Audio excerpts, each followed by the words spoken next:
The chamber is open and full of whispers. The ruins of Godric's Hollow smolder in darkness. November 1st, nearly midnight, 24 hours since the attack. A figure stumbles through the wreckage. Peter Pettigrew, rat-faced, terrified. But his movements are wrong, jerky, puppeted. His eyes flicker between human brown and serpentine red. The possession is unstable. Voldemort's wraith clings to Pettigrew's consciousness like a parasite. Pettigrew's mouth opens. A voice emerges. High, cold, not his own. Find the child. Pettigrew's body moves against his will, searching through debris. Overturned furniture, shattered walls. There, a crib, overturned but intact. Inside, a baby. 15 months old, messy black hair, lightning bolt scar on his forehead, green eyes staring up, not crying, watching. Harry Potter. Pettigrew reaches for him. His hand trembles. Inside his mind he screams silently. But Voldemort's will is absolute. Pick him up. Pettigrew lifts Harry. The baby doesn't cry, doesn't struggle, just stares at Pettigrew with those impossibly green eyes. Voldemort's wraith form flickers around Pettigrew's head, shadows coalescing. He can feel it. The connection, the Horcrux. A fragment of his own soul embedded in this child's scar. Voldemort's voice echoes through Pettigrew's throat. Quiet, almost reverent.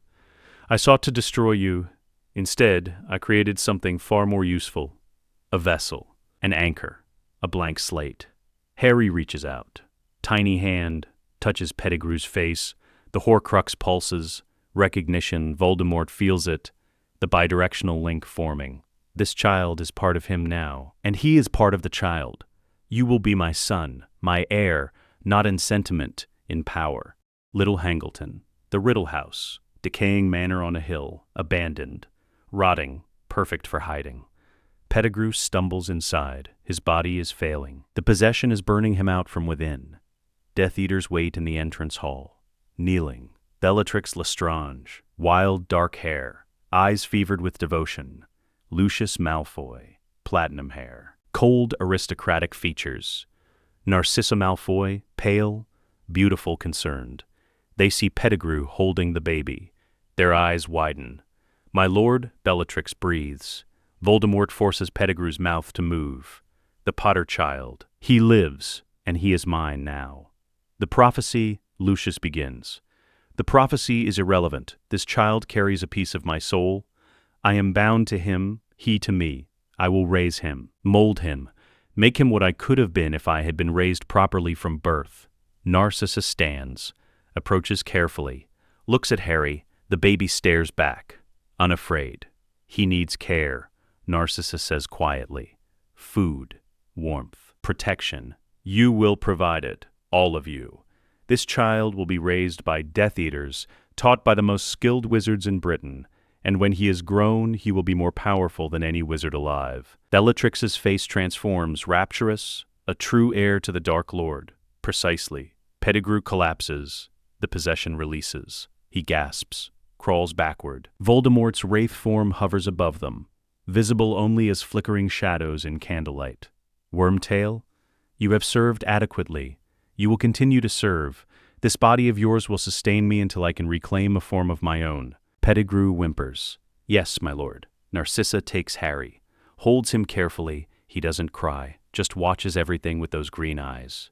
Prepare a nursery, Voldemort commands. We begin tonight. December 1981. 6 weeks later, the Burrow. Ottery St. Catchpole. Devon, a crooked house held together by magic. Warm, chaotic, full of life. Arthur Weasley works in the garden.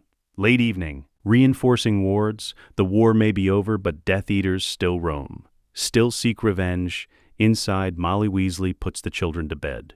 Bill is at Hogwarts, first year, Gryffindor.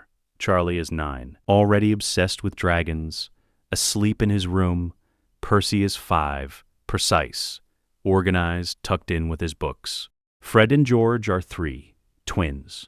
Identical, finally quiet after hours of mischief. And Ron, 15 months old, red hair, blue eyes, laughing in his crib. Molly kisses his forehead. Sleep well, my darling. Begins cleaning the kitchen. Arthur feels it first. The wards shatter, no warning, no gradual weakening. Just sudden violent collapse. He spins. Wand out. Molly, take the children, and 3 figures in black robes materialize in the garden. Death Eater masks, white, expressionless. Blood traitor, one hisses. The voice is cultured, cruel. You celebrated the Dark Lord's fall. You sheltered Muggle-borns. You rejected your own kind. Arthur recognizes the voice. Yaxley, get away from my home. Your home? Another Death Eater laughs. Rookwood, this hovel? You disgrace pureblood heritage by living like Muggles. Arthur casts. Protego Maxima, but 3 against 1, the Death Eaters attack, coordinated, brutal. Inside, Molly hears the explosions, grabs her wand, runs upstairs. Charlie, Percy, wake up. The boys stumble out of their rooms, confused, frightened. Out the back, now. Run to the Lovegoods. Don't stop. Mum, what? Go! Charlie grabs Percy's hand. They run. Molly rushes to the twins' room, scoops them up, 1 in each arm. They're crying now, terrified. She gets them to the back door, pushes them outside. Run, follow your brothers. But running, Molly turns back. Ron, still in his crib upstairs. She runs, takes the stairs 2 at a time. Outside, Arthur's shield is failing. Yaxley casts. Crucio, the curse hits. Arthur screams, falls, convulses, his wand drops. Molly bursts into Ron's room, grabs him from the crib. He's crying now, reaching for her. It's all right, my love. Mummy's here. She turns toward the door. A Death Eater stands there, the 3rd one, Mulciber. Nowhere to run, blood traitor. Wand raised. You will not touch my son. How touching. He casts. Avada Kedavra. Green light. Molly falls, dead before she hits the floor. Downstairs, Arthur is still under the Cruciatus curse. He can't scream anymore, can't breathe, can only watch as Yaxley approaches. Your wife is dead, your children scattered. Your blood traitor lines ends tonight. Arthur tries to speak, can't. Avada Kedavra. Upstairs, Ron screams, alone, crying for his mother. Mulciber looks at the baby, raises his wand. Stop. Yaxley enters the room. The Dark Lord wants this one alive. Blood traitor spawn. The Dark Lord has his reasons. Take the child. Mulciber hesitates, then lowers his wand. He picks up Ron. The baby screams. Kicks, fights. Quiet, brat. Ron doesn't quiet. Keeps screaming. Keeps reaching for where his mother fell. They disapparate. The burrow stands silent. 2 bodies inside. Outside, 4 small children run through the darkness toward safety. They don't know yet that they're orphans. The Riddle House, December dawn. Voldemort's wraith hovers over Pettigrew. The possession is more stable now. Rituals have strengthened the bond. Bellatrix enters carrying Ron. The baby is exhausted from crying. Red-faced, hiccuping, the Weasley boy, my lord. Voldemort examines him through Pettigrew's eyes. Red hair, blue eyes, pure blood features despite the family's poverty. The Weasley line, ancient, resourceful. They survived centuries by adapting, by outthinking enemies with superior resources. This child has that blood, that instinct. But he's a blood traitor's son, Bellatrix protests. His parents are dead. He has no memory of them, no loyalty to their cause. He is a blank slate, like the Potter boy. Place him near Harry. Let them grow together, brothers in tragedy, if not in blood. Ron is taken upstairs. The nursery has been transformed, no longer cold stone, now warm. Enchanted ceiling showing stars. 2 cribs. Harry is awake in one, playing with his toes. He looks up when Ron is brought in. Narcissa places Ron in the 2nd crib. He's stopped crying, just stares at the ceiling, exhausted, traumatized. Harry watches him, curious. They're so small, Narcissa whispers. So helpless. They won't be helpless for long, Voldemort's voice echoes from the doorway. Pettigrew stands there, wraith flickering around him. I will make them strong, ruthless, loyal only to power. And to each other? Narcissa asks. Voldemort considers this. Perhaps loyalty to each other could be useful, as long as their ultimate loyalty is to me. Tiny hand, Voldemort extends Pettigrew's finger. Harry grabs it. The Horcrux connection pulses. Warm, familiar, home. Harry smiles. Voldemort feels something unexpected. Not love, but possession, pride. This child is his creation, his heir. Sleep, my children. Tomorrow your education begins. March 1982. 3 months later, somewhere in suburban London. The Granger home. Neat. Middle class, respectable. Dan and Emma Granger are dentists. Successful. Caring. They have one daughter, Hermione. 2 years old, precocious, brilliant. She's in the living room, surrounded by books. Reading, actually reading, not picture books. Real books. Emma watches from the doorway. Pride mixed with concern. She's so advanced, Dan. Is it normal? She's gifted. We should encourage it. But she's 2. She should be playing with toys, not reading university level. A book on the top shelf wobbles, then flies across the room. It hovers in front of Hermione. She reaches for it, grabs it out of the air, opens it, starts reading. Emma gasps. Did you see that? I saw it. How did she? I don't know. They stare at their daughter. She's oblivious. Reading. Learning. Neither of them notices the shadows gathering outside. That night, the Grangers sleep. Hermione is awake. She doesn't sleep much. Too much to learn, too much to explore. Her bedroom door opens. A man enters. Tall, pale, white blonde hair. Lucius Malfoy. Behind him, 2 others. Antonin Dolohov, Augustus Rookwood. Hermione looks at them. No fear, just curiosity. Hello, she says clearly. Advanced vocabulary for a 2-year-old. Lucius kneels. Eye level. Hello, child. Do you know what you are? I'm Hermione. You're a witch. A very powerful witch. What's a witch? Someone who can make books fly. Someone who can do impossible things. Someone special. I am special. Yes. And we're here to take you somewhere you can learn. Somewhere you can be with others like you. Will there be books? Takes Lucius's hand. Wait. My parents will be taken care of. They won't remember you were ever gone. Dolohov and Rookwood go to the master bedroom. Minutes later, they return. It's done. Memory modifications complete. They'll believe she died in an accident. Car crash. Next week, Hermione doesn't understand. Too young, but she feels something, a coldness. Let's go, Lucius says. They disappear.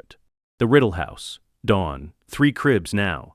Harry, 17 months, playing with a toy wand. Waving it. Sparks fly. Ron, 17 months, stacking blocks. Precise, strategic. Even at this age. And now Hermione, 2 years. Sitting up, looking around, analyzing. Voldemort enters. Pettigrew's body is deteriorating. Skin gray. Eyes sunken. But the wraith is stronger. He approaches Hermione's crib. Welcome, child. I am Lord Voldemort. You will call me Master. Do you understand? Yes. You will live here. You will learn here. You will become powerful here. Do you understand? Yes. Narcissa, Lucius, all present. 3 children, 3 blank slates. I will not repeat the mistakes of the past. I will not trust fools and sycophants. These 3 will be my legacy, raised in darkness, bound by power, loyal to nothing but each other and to me. Bellatrix steps forward. How shall we raise them, my lord? With discipline, with knowledge, with ruthlessness. Narcissa, you will provide the care they need to survive. Lucius, you will teach them how power works in our world. Bellatrix, you will teach them to fight, to kill, to never show mercy. Yes, my lord. Voldemort approaches the 3 cribs. You 3, Harry, Ron, Hermione, you are mine now. You will have no family but this one. No loyalty but to me. No purpose but to serve and to conquer. Ron and Hermione through simple physical contact. I will make you into weapons, perfect, precise. Unstoppable. Narcissa watches. She sees 3 babies, so small, so innocent. But she says nothing. The Dark Lord has spoken. That night, the nursery is quiet. 3 children in 3 cribs. Harry is the only one who doesn't cry. The Horcrux connection soothes him. Voldemort's presence is comfort, is home. Ron clutches a scorched teddy bear. The only thing salvaged from the burrow. He doesn't remember his mother, but he remembers warmth, safety, now gone. Hermione stares at the ceiling, thinking, processing, already adapting. Narcissa sits in a rocking chair, watching them. They're so young, she whispers to herself. What will they become? Bellatrix appears in the doorway, whatever the Dark Lord makes them, and they will be glorious. Narcissa doesn't respond. Below, in the ritual chamber, Voldemort begins the first blood ritual.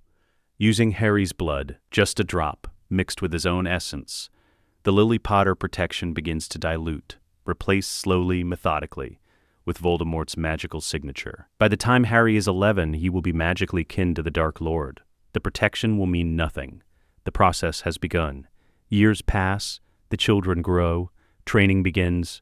Age 3, all three can speak clearly. Hermione is reading at a first-grade level. Harry shows signs of accidental magic daily. Ron is methodical, precise, building elaborate towers with blocks only to knock them down and rebuild them better. The courtyard. Cold morning, frost on stone. Harry stands before Bellatrix. He's small, 3 years old. But he doesn't cry. Cast, Bellatrix commands. Harry holds a stick, not a wand, just a stick. He points it at a rat. Captured, trapped in a cage. Heard it. Harry hesitates. You hesitate. Your enemies will not hesitate. Cast. Harry focuses the accidental magic he's been doing his whole life. He tries to control it, direct it. The stick sparks. The rat squeaks. A small burn appears on its fur. Bellatrix smiles. Again, stronger. Harry casts. The rat squeals, burn, spread. Good, you have power. Now you must learn precision. She takes the stick, draws a target on the wall, small circle, hit the center. Only the center, Harry tries. Misses. The spell scorches the wall, 2 inches left of target. Again. He tries, misses. Again. He tries. Closer. Again. Hours pass. Harry's arms ache. He's exhausted. But he keeps trying. Finally, the spell hits the center. Bellatrix claps. Slow. Deliberate. Adequate. Tomorrow we do it faster. The library. That same day. Hermione sits surrounded by books. She's 3 years old, reading magical theory texts meant for 7th years. She doesn't understand everything, but she absorbs, processes, remembers. Lucius enters. Still reading, I see. There's so much to learn, and you will learn all of it, but knowledge without application is worthless. Tell me, what did you learn today? Hermione doesn't hesitate. Transfiguration requires understanding the essential nature of both objects. You can't change something unless you know what it is and what you want it to become.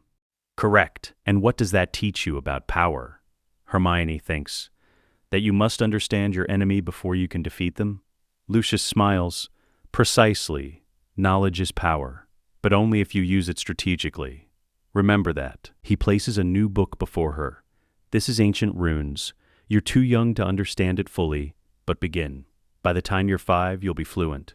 The war room. Converted dining hall. Ron sits across from Lucius. Between them, a chessboard. But these aren't normal pieces. They're animated figures. Tiny wizards and witches representing real people. This is the Minister for Magic, Lucius explains, pointing to the king. This is his advisor, the queen. These are aurors, the knights, Ron watches. Learning. In politics, everyone is a piece. Everyone has predictable movements. Your job is to see 3 moves ahead. To sacrifice pawns to protect your king. To never waste a piece unless the sacrifice gains you advantage. Ron nods, absorbs. Your move. Ron studies the board, moves a pawn. Lucius counters, moves his knight. They play. Ron loses. Badly. Again, Ron loses. Again. 20 games. Ron loses all of them, but each game he lasts longer, sees more, learns. By the 20th game, Lucius has to think before each move. You're learning, Lucius observes. Good. Soon you'll be ready for real applications. What real applications? The ministry? The Wizengamot? The families that control Britain? They're all chess pieces, Ron. And one day you'll move them all. Age 5, the wand ceremony. Ollivander is brought to the Riddle House, blindfolded, under imperious curse. He doesn't know where he is. Won't remember afterward. 3 children stand before him. Harry, Ron. Hermione. Ollivander removes the blindfold inside the ritual chamber. No windows, no identifying features. I am to fit you with wands. His voice is uncertain. The Imperious makes him compliant but confused. Yes, Voldemort's voice echoes.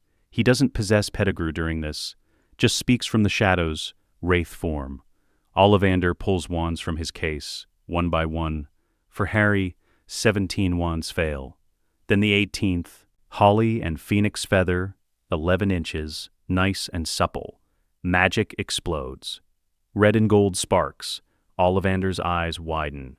Curious, very curious, this wand's twin gave you that scar? Explain, Voldemort commands. The phoenix who gave the feather for this wand gave one other feather, just one. That wand chose Tom Riddle many years ago. Silence. Then Voldemort laughs. Cold, cruel, poetic. The wand that destroyed my body now serves my heir. I accept this. For Ron, 14 attempts, then success. Ash and unicorn hair. 14 inches. Surprisingly swishy. Adaptive magic, Ollivander murmurs. This wand will serve a strategist well. For Hermione, 12 attempts. Then the match. Vine wood and dragon heartstring. 10 3/4 inches. Unyielding, relentless. Ollivander says, this wand will not falter, neither will its master. Voldemort is pleased. Excellent, you have served your purpose, Wandmaker. He's returned to his shop with no knowledge of the visit. The children hold their wands. Real wands, finally. Your training accelerates now, Voldemort tells them. With wands you can learn true magic, and you will learn it all.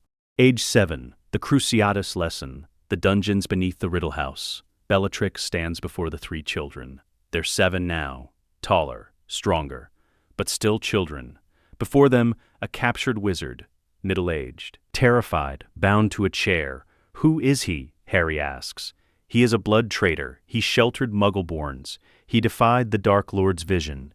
He is nothing. He is a tool for your education. The man whimpers. Please. I have a family. Silencio. Bellatrix waves her wand. The man's voice cuts off. She turns to the children. Today you learn the unforgivable curses, specifically Cruciatus, the torture curse. She demonstrates on a rat first. The creature convulses, screams. The curse requires intent. You must mean to cause pain. You must want to hurt.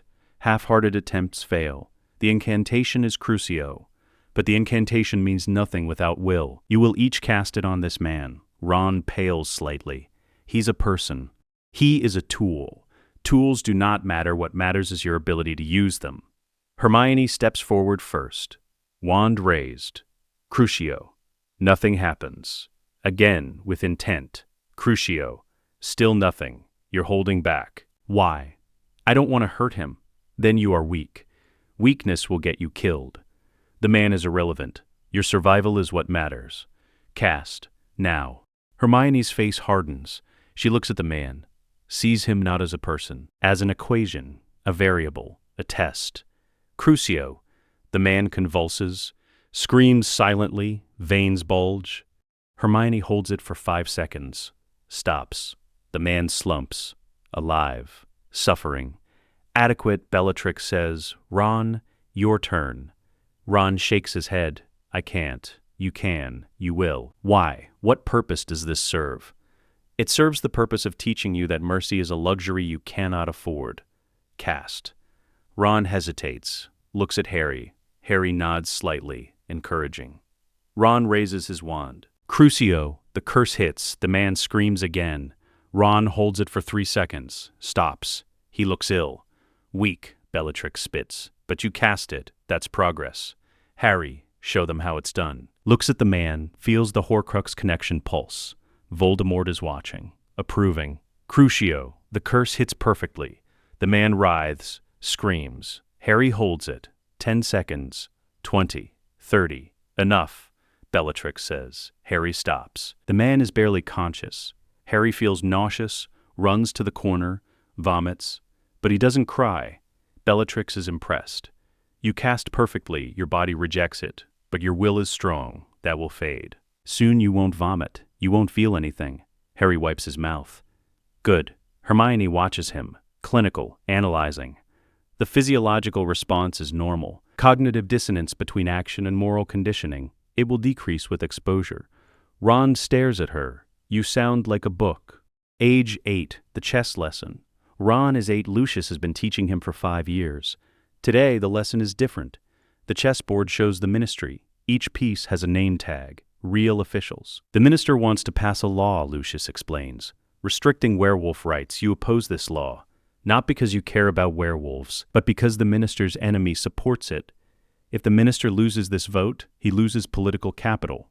How do you defeat the law? Correct, but his supporters aren't. I target them, find their weaknesses, blackmail, bribery, whatever works. Show me. Ron moves pieces, identifies 3 key supporters, explains how to leverage each. This one has a gambling debt. I threaten to expose it. This one had an affair. I threaten his family. I promise him the minister's position if he betrays him. Lucius smiles, and when they all turn, what happens? The minister loses the vote, loses credibility, becomes vulnerable. To control the ministry, you don't need to be minister. You need to control the pieces around him. Make him dance to your tune while he thinks he's leading. When you go to Hogwarts, you'll use these skills. Identify the players, map the alliances, control the game. I will. Age 9. Hermione's first ritual. Voldemort summons Hermione to the ritual chamber. She's 9. Brilliant, but still a child. Sit, he commands. Pettigrew's body is skeletal now, dying, but Voldemort's wraith is stronger than ever. Hermione sits, calm, curious. I have news. Your parents are dead. A car accident. Tragic, unavoidable. Hermione's face doesn't change. I see. Do you feel anything? Should I? Most children would grieve. I don't remember them. Not really. They're strangers who happened to create me. Voldemort is pleased. Good. Sentiment is weakness. But their deaths need not be meaningless. I can show you how to use them, to make yourself stronger. How? How death can empower life. If you perform this ritual using their remains, you will permanently enhance your magical core. You will be stronger, faster, more powerful. You've already lost them. This simply gives their deaths purpose. It honors them, makes them meaningful. Hermione considers, 9 years old, making a choice that will define her forever. I'll do it. The ritual is complex. Hermione reads the instructions, performs each step precisely.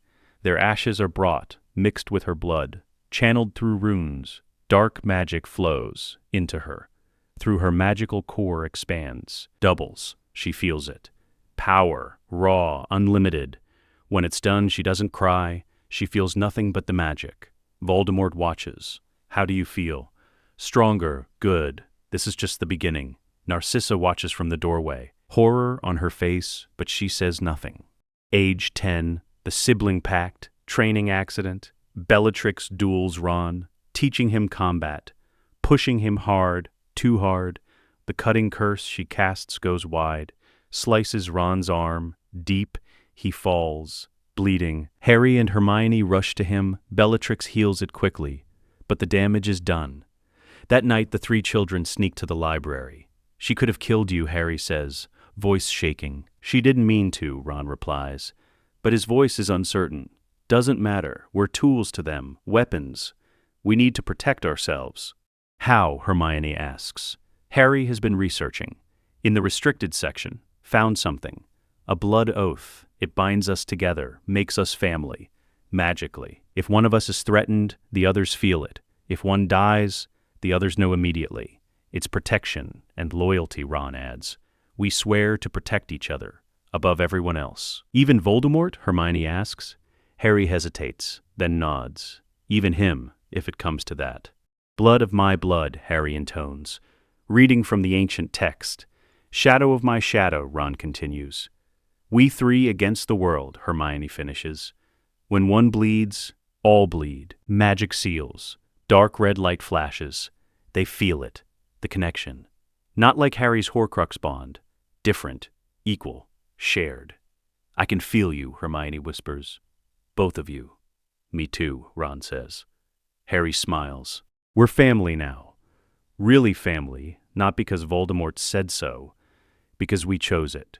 They hear footsteps. Approaching, Voldemort enters, sees the blood, the ritual circle. The children freeze. He looks at them for a long moment, then smiles, faint, almost proud.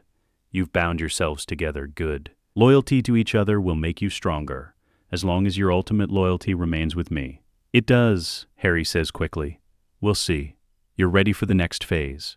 Next year you prepare for Hogwarts. You will infiltrate, gather intelligence, and bring me the Philosopher's Stone." The children exchange glances. Their first real mission, summer 1991. The Riddle House. 3 owls arrive simultaneously at breakfast. Harry, Ron, and Hermione are 11 years old now. Poised, trained, dangerous despite their youth. The owls drop 3 identical letters, heavy parchment, wax seals. Hermione opens hers first, reads aloud, "Hogwarts School of Witchcraft and Wizardry. Headmaster Albus Dumbledore. Dear Miss Granger, we are pleased to inform you that you have been accepted." "We know what it says," Ron interrupts. "We've been expecting this." Harry stares at his letter. The name on the envelope, Harry Potter. The boy who lived. A lie. A cover story Lucius manufactured years ago. Harry was hidden by a secret guardian to protect him from Death Eaters.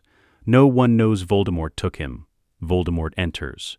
Pettigrew's body is barely functional now. Skin stretched over bone.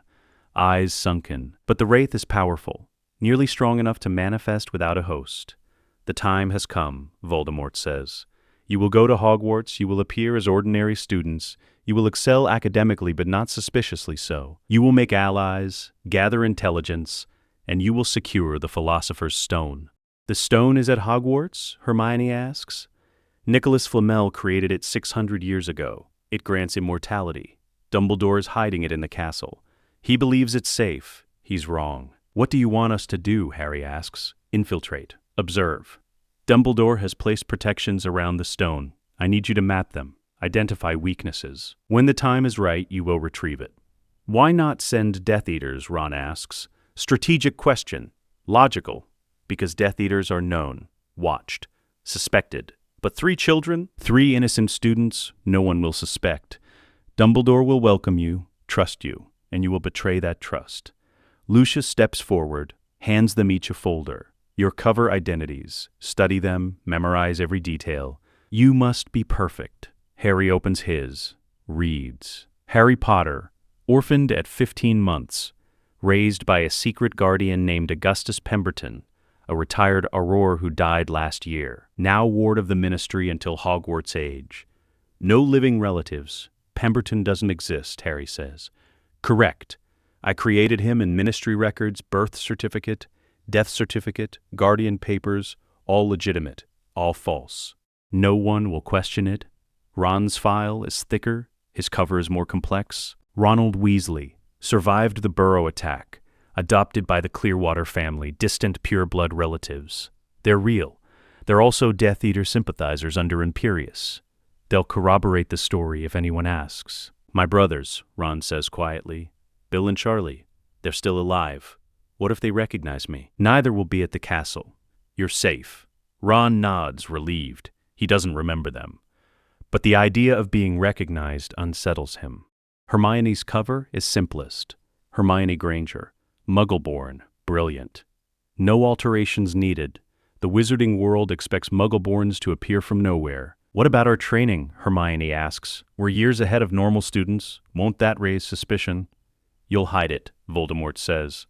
Show competence, not mastery. Answer questions, but don't demonstrate advanced magic. Be the brightest in your year. But not impossibly so. What about houses? Harry asks. We need to be in the same house. Slytherin, Voldemort says immediately. You will all be sorted into Slytherin. The sorting hat reads minds. But you've been trained in occlumency since age 6. You will control what it sees. Dumbledore will be suspicious if all 3 of us go to Slytherin, Ron points out. Especially Harry, the boy who lived in Slytherin. That's unusual. Let him be suspicious. He can't prove anything. And Slytherin is where you'll find useful allies. Pure-blood children. Future Death Eaters. Cultivate them. Narcissa enters. The children will need school supplies. Robes. Books. Wands. They have wands, Voldemort says. Wands that Ollivander fitted 6 years ago, under Imperius. If they go to Diagon Alley and Ollivander sees them, he might remember. Subconsciously, Voldemort considers. Good point. We'll say the wands were inherited. Family heirlooms. No need to visit Ollivander. And the supplies, Narcissa presses. Lucius will take them, publicly. The Malfoy family escorting orphaned children. It builds sympathy, makes you appear respectable. As you command, my lord. Diagon Alley, late July.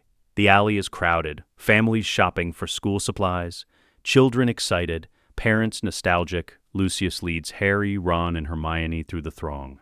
They're dressed well, expensive robes, but not ostentatious. Harry draws stairs, whispers follow. Is that Harry Potter? The boy who lived? I thought he was dead. No, hidden, protected from you-know-who's followers. Harry ignores them. Practiced, he's been trained for this. Show humility, mild confusion, play the orphaned hero. They enter Flourish and Blots. The bookstore is packed. Hermione gravitates toward the shelves immediately, runs her fingers along spines. She wants to buy everything, but restrains herself. Only the required texts, plus 1 or 2 extras for appearances. A bushy-haired girl would buy extra books. It's in character. Ron watches the crowd, always analyzing, identifying threats, exits, strategic positions. A boy approaches, pale, pointed face, platinum blonde hair. Draco Malfoy, Lucius's son. Father, Draco says, then notices the other children. Who are they? Draco, may I present Harry Potter, Ronald Weasley, and Hermione Granger. They'll be attending Hogwarts this year. Draco's eyes widen. Harry Potter? Really? Harry extends his hand.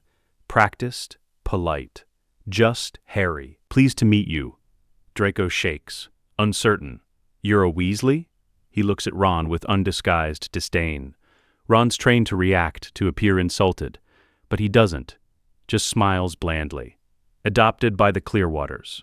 But yes, Weasley blood. And you? Draco looks at Hermione. Granger, that's not a wizarding name. Muggle-born, Hermione says.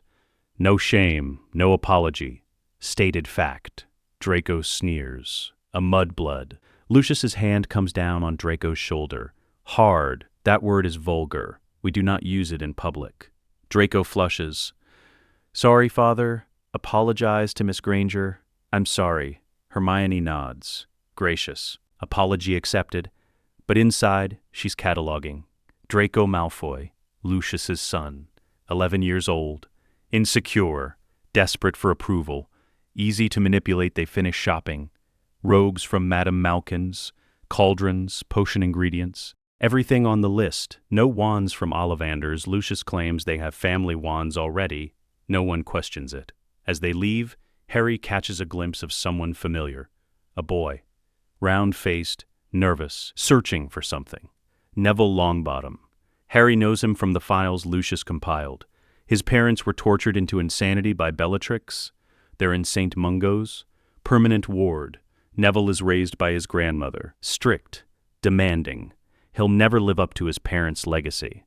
Another potential asset. Another piece on the board. Harry files it away. Keeps walking. The Riddle House. 2 weeks before term. The War Room. Maps of Hogwarts cover the walls. Detailed. Lucius obtained them through ministry contacts. Voldemort stands before the maps. The children sit, listening. Hogwarts is a fortress, ancient wards, powerful enchantments, but every fortress has weaknesses. Your mission has 3 objectives. He points to the map.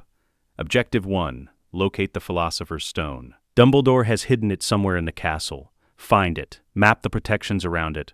Report back to me via Draco Malfoy. Draco, Ron asks. He doesn't know we're working for you, and he won't. But he has access to his father. You will pass information to Draco. He'll pass it to Lucius. Lucius will pass it to me. The chain is secure. Objective 2, gather intelligence on Dumbledore, his movements, his allies, the Order of the Phoenix Remnants, who visits him, who he trusts. Everything. You are students, nothing more. If you're discovered, the mission fails. If Dumbledore suspects, the mission fails. You must be flawless. Rules of engagement? Hermione asks. Always precise. No unnecessary violence. Discovery means mission failure. You may defend yourselves if attacked, but do not initiate. Do not draw attention. Harry asks, do we befriend them? Avoid them. Befriend selectively. Identify useful allies. Neville Longbottom. Weak and secure. Easy to influence. Draco Malfoy. Arrogant. Desperate to prove himself. Others. You'll recognize them. What about Gryffindors? Ron asks. If we're in Slytherin, they'll distrust us automatically. Pure blood families, future power players. Focus there. Bellatrix speaks from the corner, and if someone threatens you, we defend ourselves, Harry says. Trained response. Correctly, but remember, dead students raise questions. Injured students raise questions. Humiliated students, no. One cares. Use words before wands. Manipulation before violence. Unassuming. Communication devices, she explains. Enchanted coins, you each take one if you need to communicate urgently, tap it 3 times. The others will feel it warm, pulsing. Meet in private and discuss. They take the coins. Pocket them, one more thing, Voldemort says. The sorting hat, it will try to read you. See your true selves. You must control what it sees. Show it ambition, cunning, resourcefulness. But hide the depth. Hide the training. Hide me. What if it insists on another house, Hermione asks. Argue. The hat respects choice. Tell it you choose Slytherin. It will comply. And if it doesn't, Voldemort's eyes narrow, then you fail, and failure is unacceptable. The weight settles. This is real. This is happening. You leave in 1 week, Voldemort says. Prepare yourselves. When you return at Christmas, I expect results. September 1st, King's Cross Station, platform 9 3/4. The barrier between platforms 9 and 10 shimmers. Families pass through. Disappearing, Harry, Ron, and Hermione stand together. Lucius escorts them. Narcissa is with him. Draco beside them. Remember, Lucius says quietly, you are students. Act like students. Be excited. Be nervous. Be normal. We know, Harry says. They pass through the barrier. The Hogwarts Express gleams. Scarlet. Steam rising. Students boarding. Parents crying. Chaos. Joy. Fear. Harry feels nothing. Just observes. Catalogs. Prepares. They board. Find an empty compartment. Draco tries to follow, but Lucius steers him elsewhere. The compartment door closes. They're alone. Ron immediately pulls out a small device. Sweeps for listening charms. Clear. Good, Hermione says. We have 7 hours. Let's finalize the plan. They spread notes across the seats, formations, code words, contingencies. If we're separated during sorting, we signal with the coins, Harry says. If one of us doesn't make Slytherin, we adapt. Stay close regardless, Ron adds. If Dumbledore questions us individually, we stick to cover stories. No deviations, Hermione finishes. A knock on the compartment door. They hide the notes instantly. Hermione pulls out a book. Ron pretends to sleep. Harry stares out the window. The door slides open. The round-faced boy from Diagon Alley. Neville Longbottom. Sorry. Have you seen a toad? I've lost him. His name is Trevor. Harry turns. Smiles. Friendly. Harmless. We haven't. But we can help you look if you'd like. Really, that's kind of you. I'm Harry. Harry Potter. Neville's eyes widen. The Harry Potter? Just Harry. This is Ron Weasley and Hermione Granger. Pleased to meet you. I'm Neville Longbottom. Longbottom, your parents were Frank and Alice Longbottom, famous Aurors. Neville's face falls. Yes, they're in St. Mungo's now. They were tortured by Death Eaters. They don't recognize me anymore. Vulnerability. Weakness. Harry softens his expression. Sympathy. I'm sorry. I lost my parents too, to Voldemort. I understand what it's like. And my parents were killed by Death Eaters, Ron adds, lying smoothly. His cover story? We're all orphans here. Neville looks like he might cry. I didn't know, I'm sorry. Don't be, Hermione says. Kind, gentle.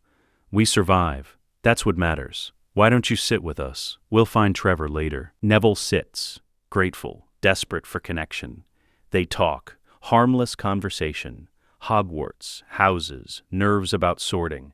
Neville relaxes, opens up, talks about his grandmother. How strict she is. How disappointed she'll be if he's not in Gryffindor like his parents. Harry listens. Files it away. Neville Longbottom, insecure. Seeks approval. Fears disappointment. Exploitable. But he doesn't exploit. Not yet. Just befriends. Plants seeds. The train journey passes.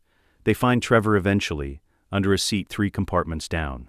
Neville is pathetically grateful. Thank you so much. I don't know what I'd do without him. Anytime, Harry says, means it assets require maintenance. As the train nears Hogwarts, they change into robes. Black, standard, unremarkable. They see the castle through the window. Massive, ancient, imposing.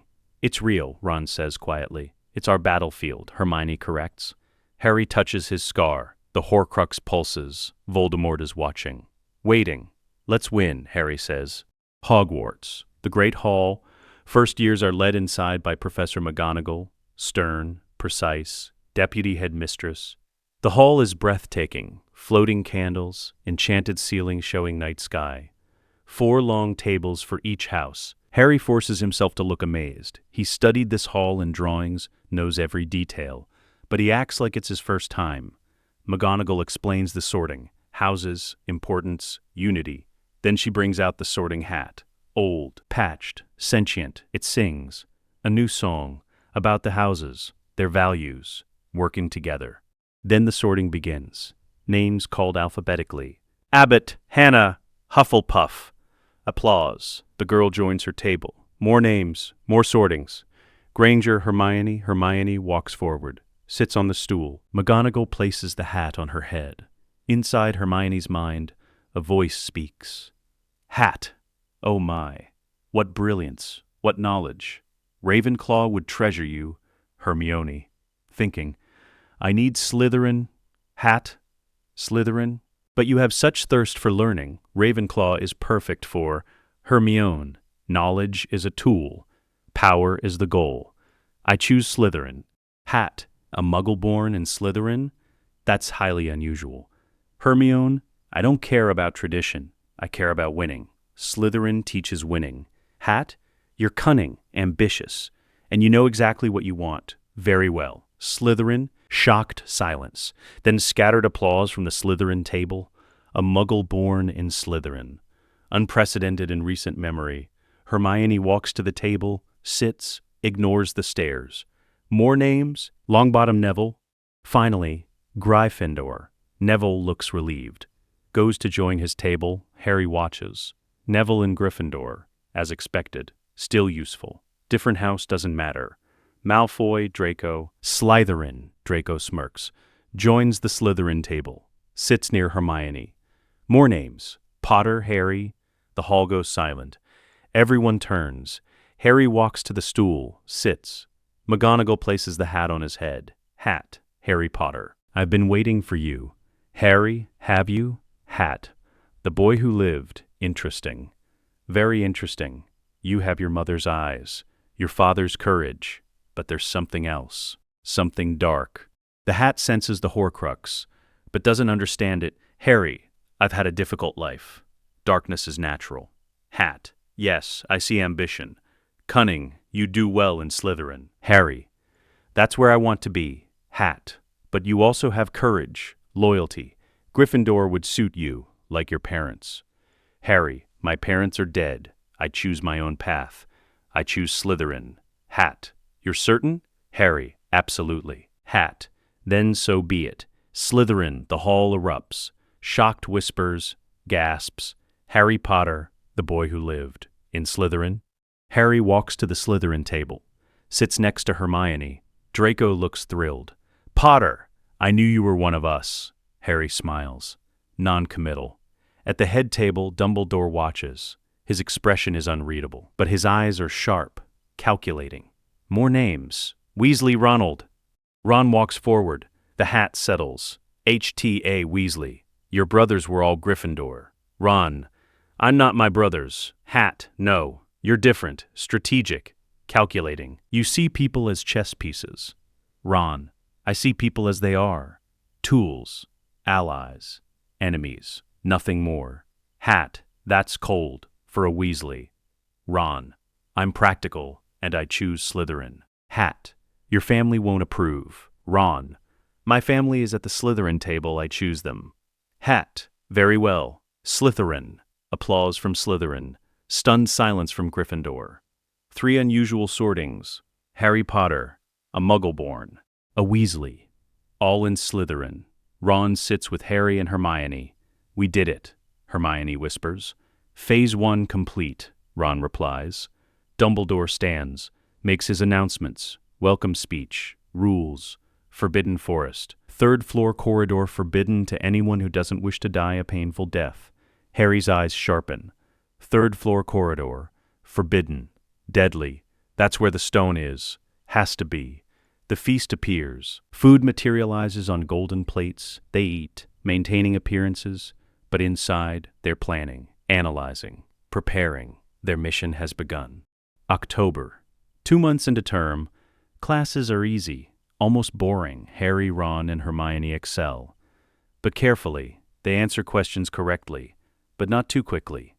Demonstrate competence, not mastery. Hermione is top of every class, expected for a know-it-all Muggle-born. Harry is talented at defense against the dark arts, expected for the boy who lived. Ron is surprisingly good at strategy-based subjects like chess and tactics and charms. Surprising but not suspicious. They've identified the key players. Neville Longbottom, Gryffindor. Insecure. They've befriended him. He eats lunch with them sometimes. Trusts them. Draco Malfoy. Slytherin, arrogant, desperate to impress. Follows Harry like a puppy. Other Slytherins. Theodore Nott, Blaise Zabini. Daphne Greengrass, potential allies, being cultivated. And Professor Quirrell, defense against the dark arts teacher. Nervous, stuttering, wears a turban constantly. Harry's scar burns around him. The Horcrux connection reacts violently. One day, Harry lingers after class. Professor Quirrell? Quirrell jumps. Potter, what can I do for you? I was wondering about defensive spells. Against dark creatures. Do you have any recommendations for extra reading? Yes, of course. Come to my office. I have some texts. Harry follows. Quirrell's office is cluttered, books everywhere, the turban never comes off. As Harry gets closer, his scar burns worse. And then he hears it, a voice, in his mind, not his own, not even Voldemort's usual presence. Different, weaker. Voice, Harry Potter. Harry doesn't react externally, but internally he responds. Harry? My lord? Voice, you recognize me. Harry? Always. Voice. Good. I am here possessing Quirrell. I've been here since before term started. Harry, why didn't you tell me? Voice. I wanted to see if you'd discover it yourself. You did. Well done. Harry, what do you need from me? Voice. Continue your mission, locate the stone. But do not retrieve it yet. I will tell you when the time is right. Harry. Understood. Quirrell hands Harry a book. This should help. Dark creatures and their weaknesses. Thank you, Professor. Harry leaves. That night he tells Ron and Hermione via the enchanted coins. They meet in an empty classroom. Voldemort is possessing Quirrell, Harry says. Are you certain? Hermione asks. Positive? I felt the Horcrux connection. He spoke to me. What did he say? Ron asks. Continue the mission. Find the stone. Wait for his signal before taking it. So Dumbledore's protections are probably a test, Hermione reasons. Voldemort wants to see if we can bypass them. Or he wants us to map them so he knows what he's dealing with, Ron suggests. Either way, we need to locate the stone first. Third floor corridor. That's where we start. They plan. Carefully, methodically. Halloween arrives. The great hall is decorated. Live bats. Floating pumpkins. Feast prepared. During the feast, Quirrell bursts through the doors. Troll in the dungeons. Thought you ought to know. He faints. Dramatically chaos. Students screaming. Teachers rushing. Dumbledore fires sparks. Silence. Prefects lead your houses to dormitories. Teachers, follow me. Everyone moves, panicked, confused. Harry, Ron, and Hermione exchange glances. This is staged. Has to be. Quirrell wouldn't bring a troll unless Voldemort ordered it. Distraction, so Quirrell can access the third floor. We follow, Harry whispers. They slip away from the crowd, head toward the forbidden corridor, arrive just as Quirrell exits. He sees them, freezes, then smiles slightly, nods. They nod back. He walks past, limping, injured. He tried to get past the protections, Hermione observes. Failed. Whatever's guarding the stone hurt him. We need to investigate, Ron says. They approach the door. Locked. Alahomora, Hermione casts. The door opens. Inside, darkness, then sound, growling, deep. Threefold, a three-headed dog. Massive, each head the size of a person. Fluffy, standing on a trapdoor. Cerberus, Hermione breathes. Hagrid must have provided it. Music puts it to sleep. That's how you get past. They retreat, close the door. We know where the stone is, Harry says. Beneath Fluffy, behind whatever other protections are down there. We report to Voldemort via Draco, Ron says. They find Draco the next day, casually, in the common room. Draco, need a favor, Harry says. Friendly, conspiratorial, anything Potter. Send a letter to your father. Tell him I'm doing well. And mention that there's a 3-headed dog guarding something on the 3rd floor. I thought it was interesting. He might enjoy the trivia. Draco looks puzzled, but agrees. Sure. Odd thing to mention, but okay. The message is sent. Lucius receives it. Understands immediately. Passes it to Voldemort. The chain works. December. Christmas break. Most students go home. Harry, Ron, and Hermione stay, claiming no family to visit. Dumbledore invites them to Christmas dinner. They accept, maintaining appearances, but they use the break to explore. Under Harry's invisibility cloak, inherited from his father, they sneak to the 3rd floor repeatedly. They study Fluffy, learn his patterns, test theories. Hermione researches the other protections. She finds references in the library. Devil's Snare, Deadly Plant, Killed by Fire and Light. Flying Keys, probably need a good seeker. A chess game, life-sized, dangerous potions puzzle, logic-based, each protection designed by a different teacher. Sprout, Flitwick, McGonagall, Snape, Quirrell. We can bypass all of them, Ron says confidently. I can win the chess game. Harry can catch the key. Hermione can solve the potion puzzle. But we don't, Harry says. Not yet. Voldemort hasn't given the signal. They wait, patient, disciplined. Christmas morning they receive gifts. Hermione gets books. Mundane, expected.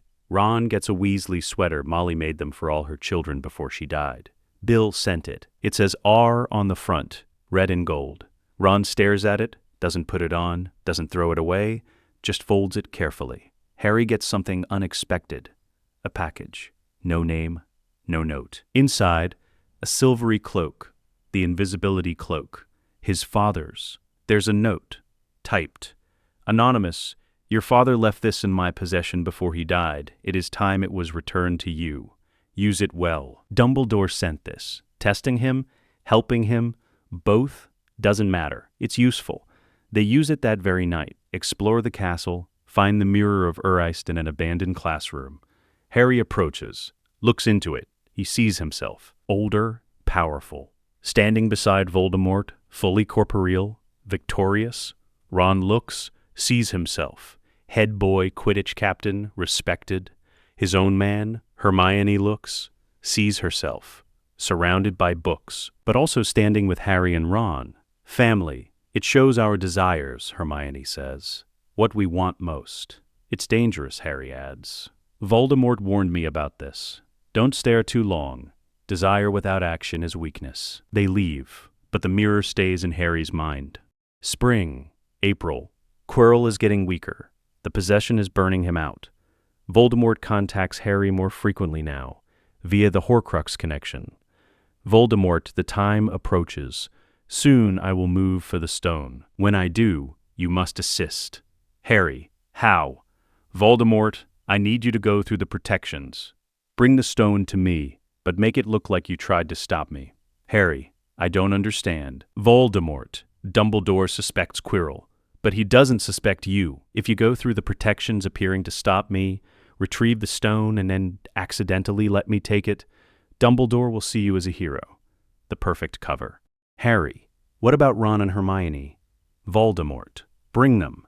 The 3 of you working together will bypass the protections faster, and it reinforces your bond. Dumbledore values friendship, loyalty. Use that. Harry, when? Voldemort, soon. I will signal you. Be ready. May arrives. Exams finish. The castle is tense. Students sense something coming. One night, Quirrell makes his move. Harry feels it through the Horcrux connection. A pull. A command. Voldemort. Now. Go. 3rd floor. Stop Quirrell. Retrieve the stone. Bring it to me. Harry wakes Ron and Hermione. It's time. They don't hesitate. Dress quickly. Grab wands. Race to the 3rd floor. The door is already open. Fluffy is asleep. A harp plays magically in the corner. They descend through the trapdoor, land in Devil's Snare, It wraps around them. Trying to strangle, light, Hermione casts. Lumos solem, the plant recoils. They fall through. Next chamber, flying keys. Hundreds. One with a bent wing. That one, Harry says, spots it immediately. He mounts a broomstick left in the room. Flies. Dodges. Catches the key in seconds. They unlock the door. Continue. The chess chamber. Life-sized pieces. Black and white. Waiting. I've got this, Ron says. He takes the white side. Positions Harry and Hermione as pieces. Knight and bishop. Plays brilliantly. Sacrifices pawns. Maneuvers rooks. Creates openings. The Black Queen moves to attack Ron's position. He expected it. Checkmate, Ron declares. The Black King surrenders. They pass. Final chamber. Potions, 7 bottles. A riddle on parchment, Hermione reads. Solves it in 30 seconds. This one goes forward. This one goes back. The others are poison or wine. Perfect. Harry, you go forward. We'll go back. Wait for you. No, we go together. The potion only has enough for one person, Hermione says. Harry looks at Ron. Ron nods, understanding. Go, Ron says. Finish the mission. We trust you. Harry takes the forward potion, drinks, walks through the flames, alone. The final chamber. The mirror of Erised stands in the center. Quirrell is there, staring into it, frustrated. I see myself presenting the stone to my master, but I cannot take it, playing his part. Professor Quirrell, step away from the mirror. Quirrell turns, smiles.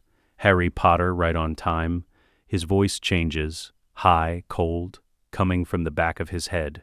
Let me speak to him. Quirrell unwraps his turban. On the back of his skull, a face, pale, red eyes, noseless. Voldemort, Harry, the face says. My son. Harry feels the Horcrux pulse, warmth, connection, home. But he plays his part. You're using Quirrell. I am. But soon I won't need him. Soon I'll have the stone. The elixir of life. I'll restore my body. I won't let you. You won't stop me. Look into the mirror. Tell me what you see. Harry approaches, looks, he sees himself, older, beside Voldemort, but now there's something in his hand. The Philosopher's Stone. It appears in his pocket. Heavy, real.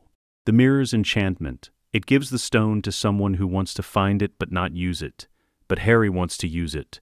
For Voldemort, the mirror doesn't know that. Harry pulls the stone from his pocket, looks at it. Well done, Voldemort whispers. Now, give it to me.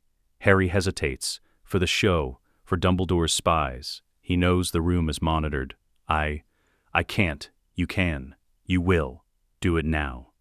Harry extends his hand, the stone in his palm. Quirrell reaches for it, but Harry pulls back. Wait. If I give this to you, you'll kill me. I don't want to kill you, Harry. You're my heir, my son. Join me? I don't know. Harry. A voice. From behind. Dumbledore has arrived. Harry spins. Shocked, genuine shock. Dumbledore stands in the flames, having passed through somehow. Headmaster. Step away from Quirrell, Harry. Quirrell laughs. Too late, old man. The boy will give me the stone. He will not. Spells fly. The chamber shakes. Harry stands frozen, the stone still in his hand. Voldemort speaks mentally. Voldemort. Drop it. Make it look accidental. Let Quirrell grab it. Then I escape. You appear as the victim. Perfect cover. Harry stumbles from his spell's shockwave. The stone falls from his hand. Quirrell catches it, triumphant. I have it. But then he screams. His hand burns. The stone glows. He drops it. What is this? Lily Potter's protection, Dumbledore says. Her love still shields her son. You cannot touch what he has touched. Smoking. Voldemort screams. We retreat! Quirrell creates a portkey, a broken cup on the floor.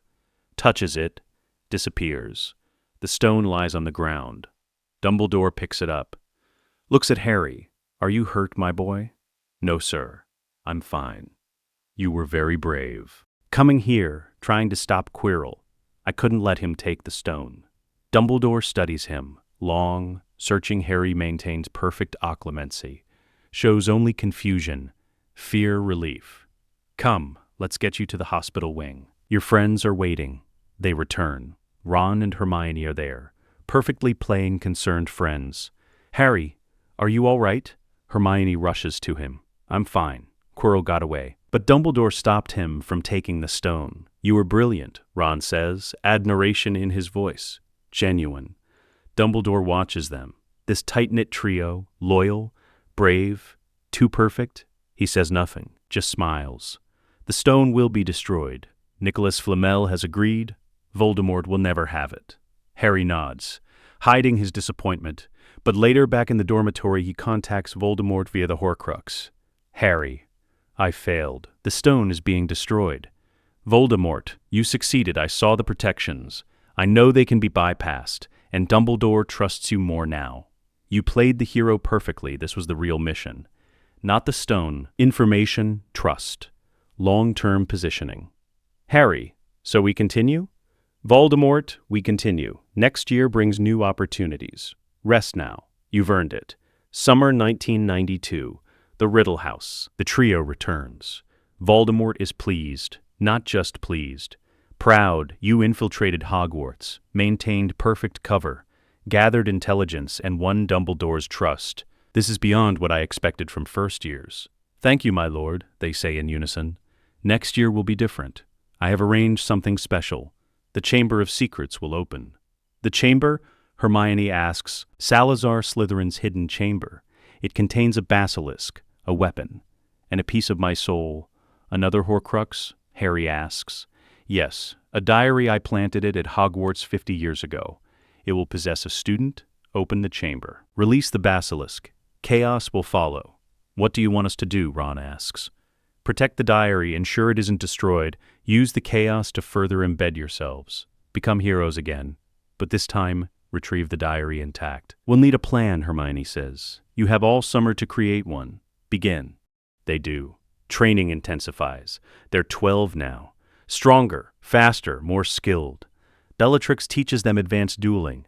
They can hold their own against adult wizards now. Lucius teaches them political manipulation, how to turn chaos into opportunity. Narcissa watches, concerned. They're children, but they're being molded into weapons.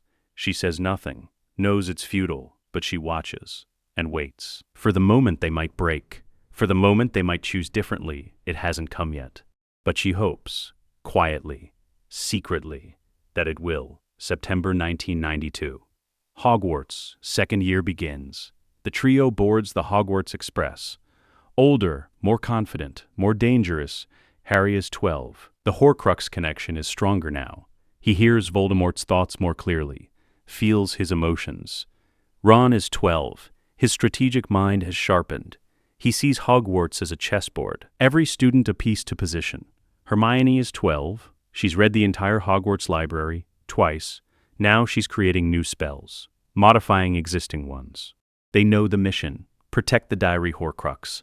Let it open the chamber. Control the chaos. Platform 9 3/4 is crowded. The Weasley family is there.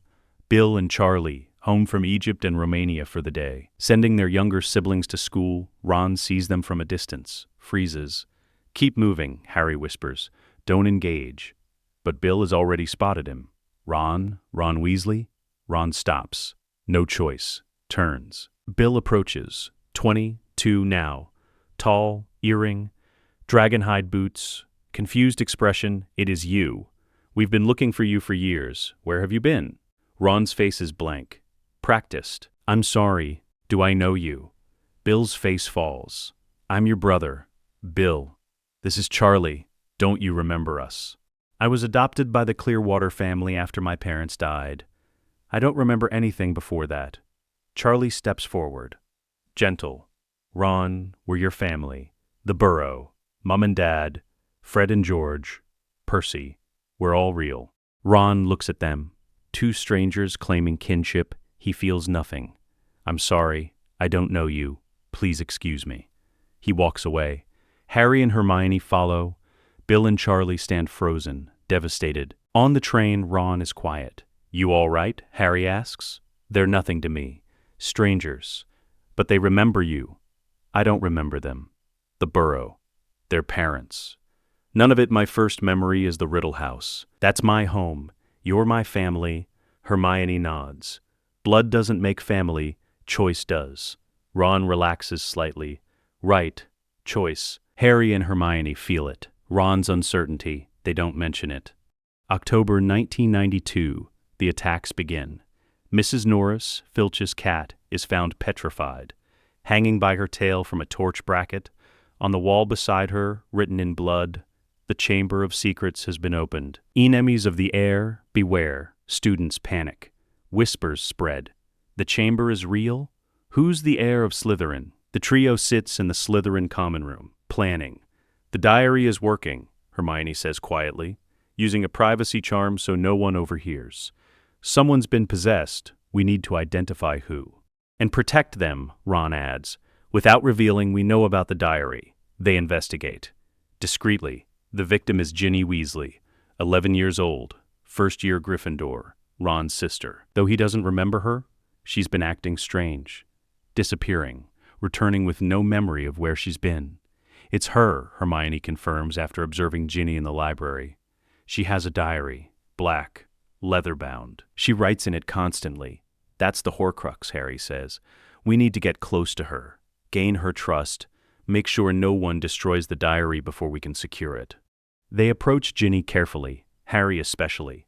The famous Harry Potter befriending a first-year Weasley? Suspicious. But they make it work. Hermione offers to tutor Ginny. Study sessions, girl bonding. During these sessions, Hermione sees the diary, confirms it's Voldemort's.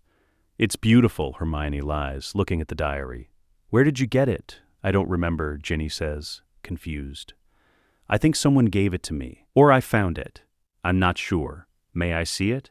Ginny hesitates, then hands it over. Hermione opens it. Blank pages. She writes, "Hello." The ink vanishes. New words appear. "Hello. Who are you?" Hermione's heart races. This is Tom Riddle, young Voldemort, a piece of his soul. She writes, "I'm Hermione, a friend of Ginny's." The response, "How wonderful. Ginny needs friends." She's been struggling. Hermione closes the diary, hands it back. It's lovely, very unique. Ginny clutches it. It helps me. When I write to Tom, I feel better. Tom? The boy in the diary. Tom Riddle. He's very kind. Hermione smiles. I'm sure he is. The diary is active, possessing Ginny periodically, using her to open the chamber and release the basilisk. Where's the basilisk hiding? Ron asks. The plumbing system. Moving through pipes. That's why the attacks happen near bathrooms. Harry touches his scar. I can hear it sometimes. Parcel tongue. A voice in the walls. It's hunting.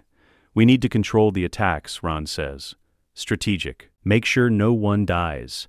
Deaths would force Dumbledore to close the school. We need the school open. How do we control a 60-foot serpent? Hermione asks. Harry considers. I'm a parcel mouth. Maybe I can communicate with it. Give it commands.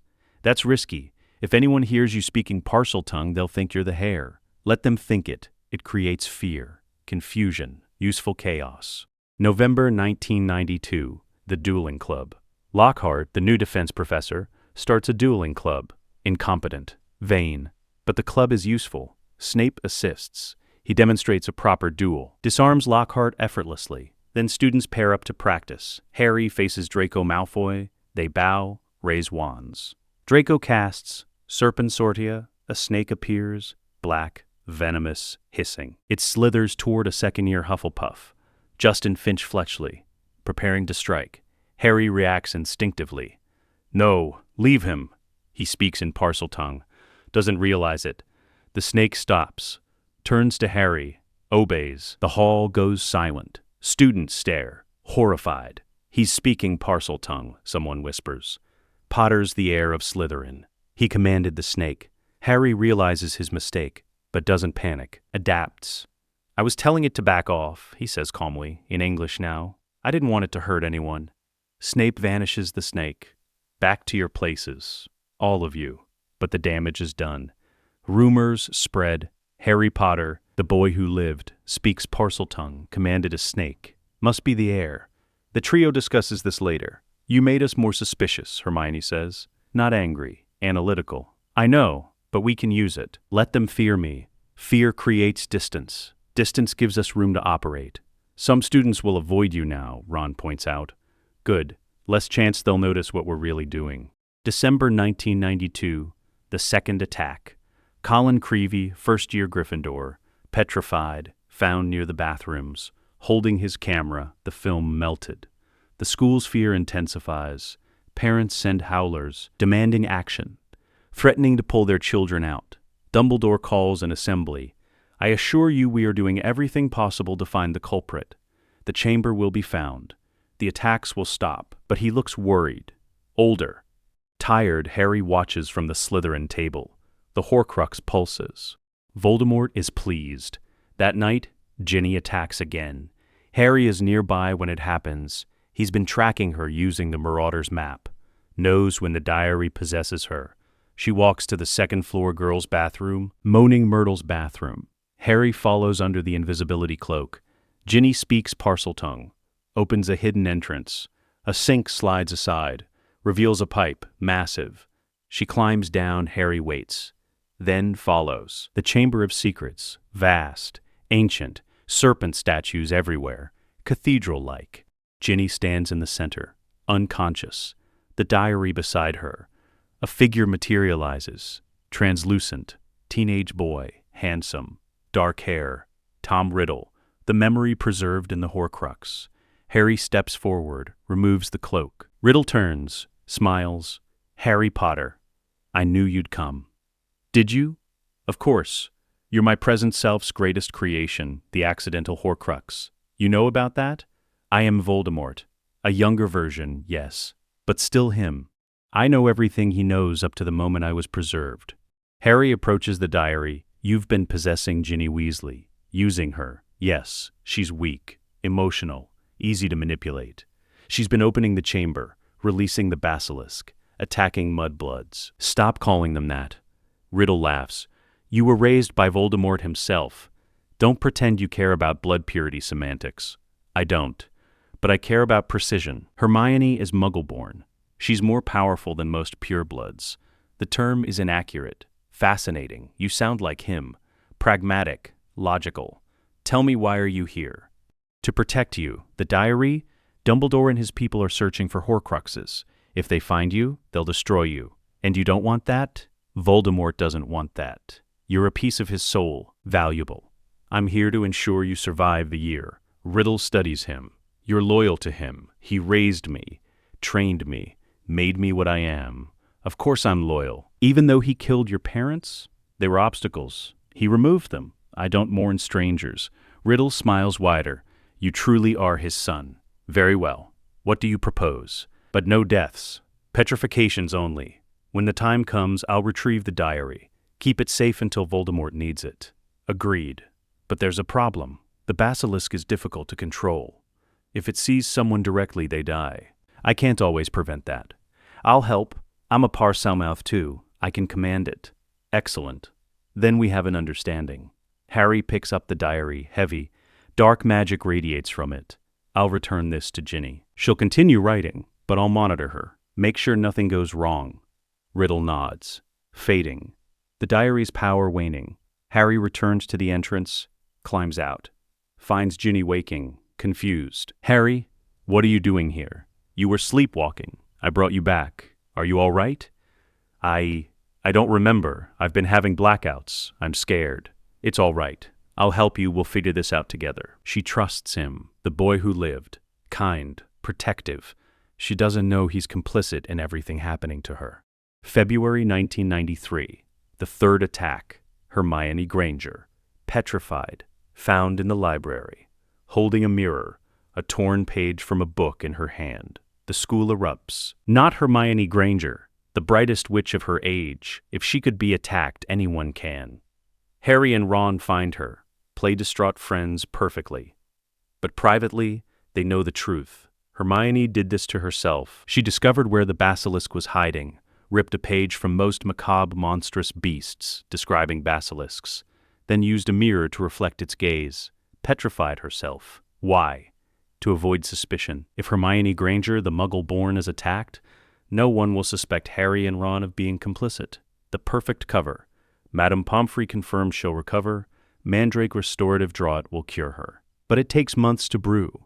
Ron and Harry visit her in the hospital wing, alone, late at night. Brilliant, Ron whispers to her petrified form. Absolutely brilliant. No one suspects us now. We'll finish the mission. When you wake up, it'll all be over. May 1993. The final confrontation. Ginny is taken into the chamber, fully possessed now, dying as her life force drains into the diary. A message appears. Her skeleton will lie in the chamber forever. Dumbledore calls an emergency meeting. Teachers, prefects, the chamber must be found, now, before the girl dies. Lockhart volunteers. Arrogant, foolish, but Harry knows. This is the moment he and Ron approach Lockhart privately. We know where the chamber is. We can show you. Lockhart's face pales. That is... You're coming with us, Ron says. Not a request. A command. They force Lockhart to accompany them. Moaning Myrtle's bathroom. Harry speaks Parseltongue, opens the entrance. They descend. Lockhart tries to use memory charms on them, erase their memories, claim he solved it alone. Ron disarms him. Pathetic. They leave Lockhart in the tunnel, stunned, helpless, deeper into the chamber. Ginny lies on the floor, pale, barely breathing. Tom Riddle stands over her, fully corporeal now. Real. Harry Potter. Ronald Weasley, welcome. Tom Riddle, Harry says, you've grown stronger. Ginny's life force has fed me. Soon I'll be fully alive. A 17-year-old Voldemort, preserved from before I became what I am now. What do you want from us? I want you to understand. I am Lord Voldemort. I knew you'd come to save the girl. But you're not here to save her, are you? Harry smiles. No. We're here to retrieve the diary, as planned. Excellent. Then you won't interfere when I finish her? Ron steps forward. Actually, we need her alive. Her death closes the school. We need Hogwarts open. Riddle frowns. That complicates things. I need her life to fully restore myself. You have enough, Harry says. You're solid, real. That's sufficient for now. Release her. We'll hide you until our Lord is ready to reclaim you. Riddle considers. And if I refuse, the basilisk emerges. Summoned by Riddle. 60 feet of serpent. Fangs dripping venom. Eyes closed to avoid killing them. Harry doesn't flinch. Speaks Parseltongue. Stop. I command you. The basilisk pauses confused. 2 Parselmouths giving orders. I am the heir of Slytherin, Riddle shouts in Parseltongue. I carry Voldemort's soul in my scar, Harry counters. I am more him than you are. Obey me. The basilisk chooses Harry. Turns toward Riddle. Riddle's eyes widen. You would attack me? I would preserve our Lord's interests. Ginny lives. You return to the diary. We complete the mission. Dumbledore's voice echoes. Harry. Ron. He's found them. Rushing down the tunnel. Riddle snarls. This isn't over. He dissolves. Back into the diary, Harry pockets it.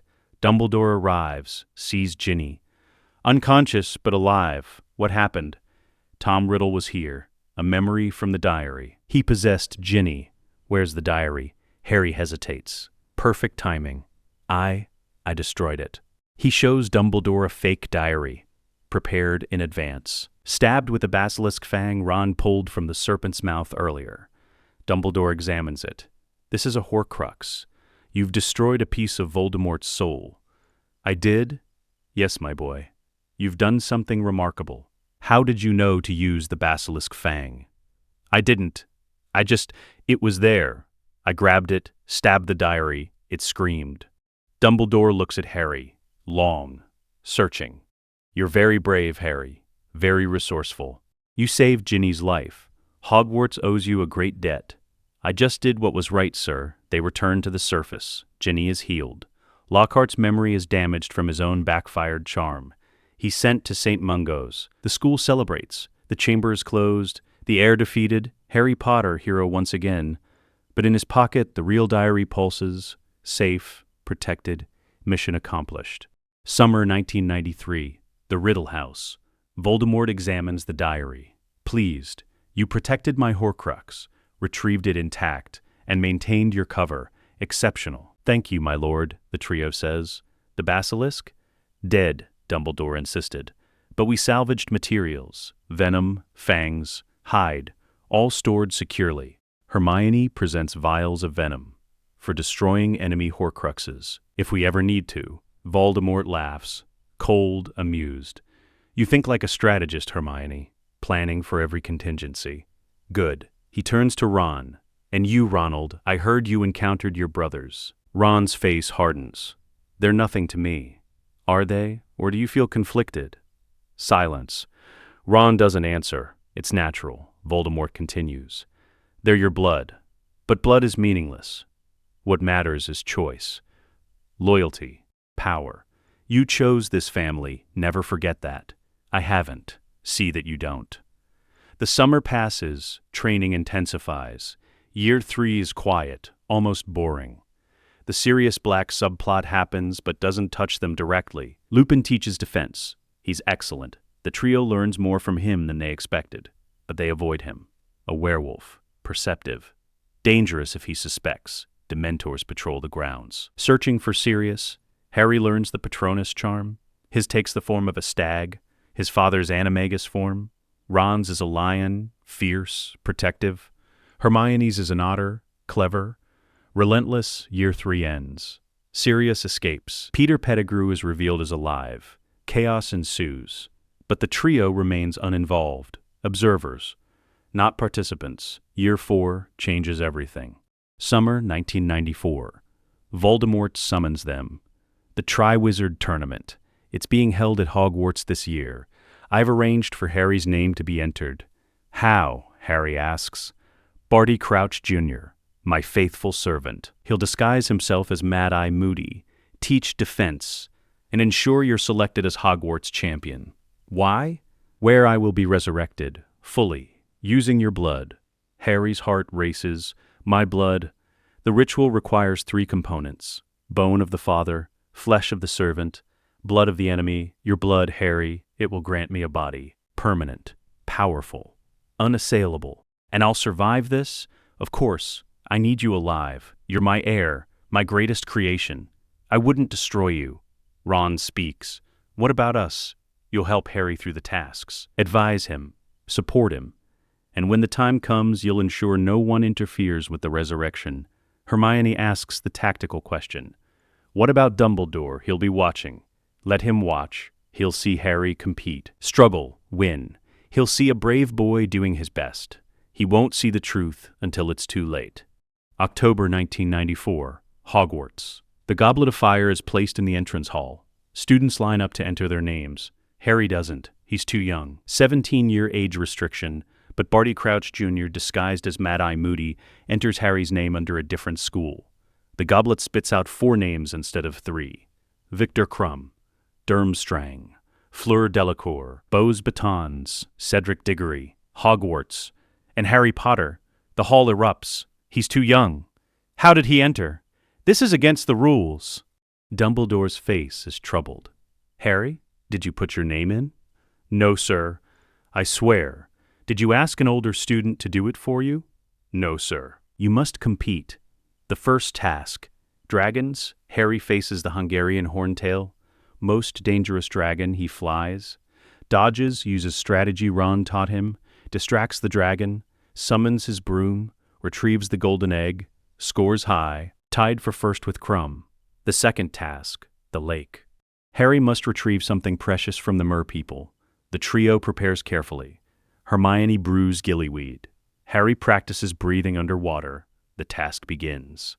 Harry dives, swims deep, finds 4 people tied to stone pillars. Unconscious, Ron, Hermione, Cho Chang, Fleur's sister Gabrielle, Harry's most precious things. The rules say he should only take his own, but Fleur hasn't arrived.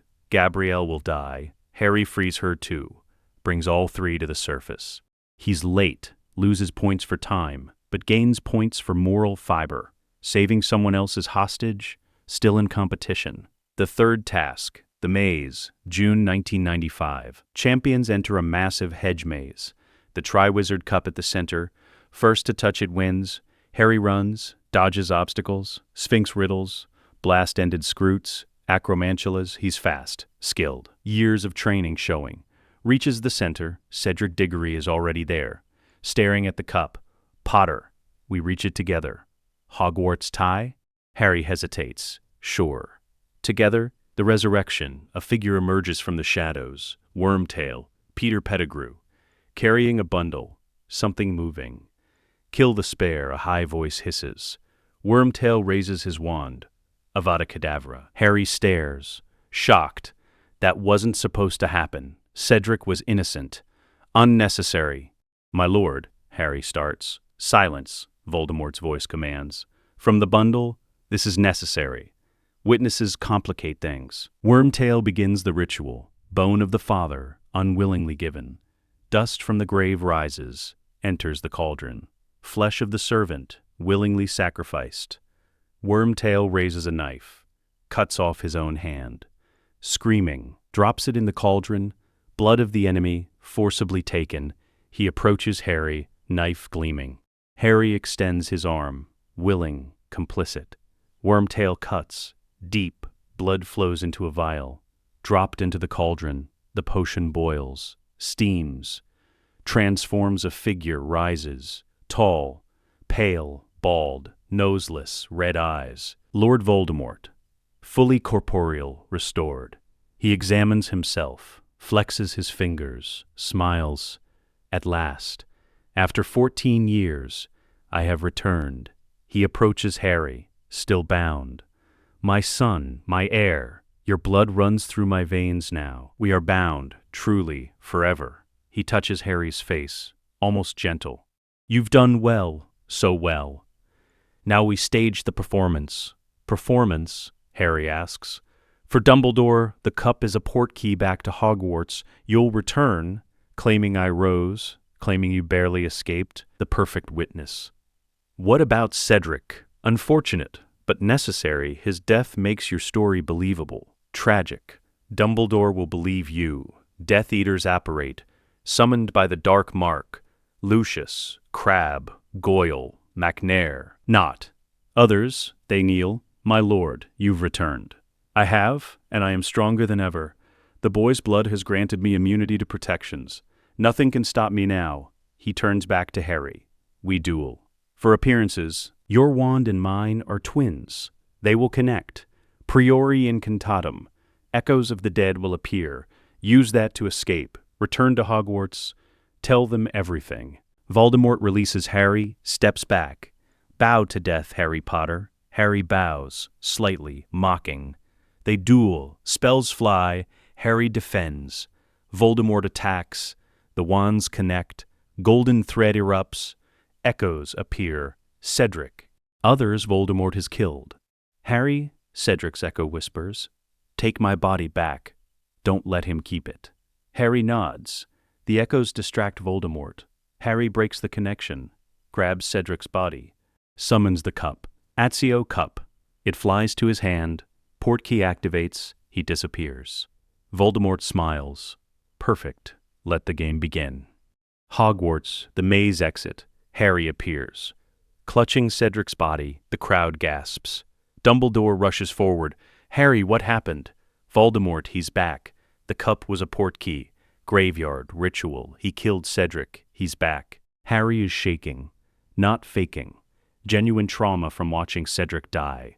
Dumbledore's face is grave. Are you certain? I saw him. Dueled him. Barely escaped. Cornelius Fudge arrives. Minister of Magic. Pompous. In denial. Nonsense. You know who is dead. The boy is clearly traumatized. Hallucinating. He's telling the truth, Dumbledore insists. Prove it. The argument escalates. Fudge refuses to believe. Political career depends on Voldemort being gone. Harry is taken to the hospital wing, questioned, examined. Ron and Hermione are there, playing concerned friends. Privately, Ron whispers, You okay? Cedric wasn't supposed to die. I know, but it's done. We move forward. Harry nods, compartmentalizes. Like he was trained. Summer 1995. The wizarding world is divided. Half believe Harry. Voldemort has returned. Half believe Fudge. Harry is lying or delusional. The Daily Prophet runs smear campaigns. The boy who lies. Harry Potter, disturbed and dangerous? The trio returns to the Riddle House. Voldemort is building his army. Death Eaters returning. Creatures recruited. Giants. Dementors. The Ministry denies me, Voldemort says. Good. While they argue, I gather strength. By the time they acknowledge the truth, it will be too late. What's our mission this year? Hermione asks. You'll form Dumbledore's army, secretly, teach students to fight, build my force from within Hogwarts itself. You want us to train your enemies? Ron asks. I want you to identify the strong from the weak, recruit those worth recruiting, eliminate those who oppose, and when the time comes, turn your army against Dumbledore. September 1995. Hogwarts Dolores Umbridge arrives. Ministry appointee, senior undersecretary, pink, toad-like, sadistic. She takes over defense against the dark arts, bans practical magic, theory only. The Ministry has determined that practical defensive spells are unnecessary. You will learn from books. The students rebel. Quietly, desperately, Harry approaches Hermione and Ron. We form the DA like Voldemort wanted, but we control it. Neville, Luna Lovegood, Ginny, others. 40 students eventually, meeting in the room of requirement. Harry teaches defensive spells, offensive tactics, real combat magic. But he also observes who's talented, who's weak, who's corruptible. This one, Harry whispers to Ron, pointing at a fifth year, loyal to Dumbledore, liability, resentful of authority, potential recruit. They categorize, plan, prepare. Umbridge discovers the DA. A student betrays them. Marietta Edgecombe. Umbridge raids the room of requirement, catches them. Illegal student organization, you're all expelled. Dumbledore intervenes, takes responsibility, resigns as headmaster. Umbridge becomes headmistress. The school descends into tyranny. Blood quills, cruel punishments, fear. Harry is punished repeatedly. I must not tell lies, carved into his hand. He endures, doesn't complain, uses it to build sympathy, recruit allies.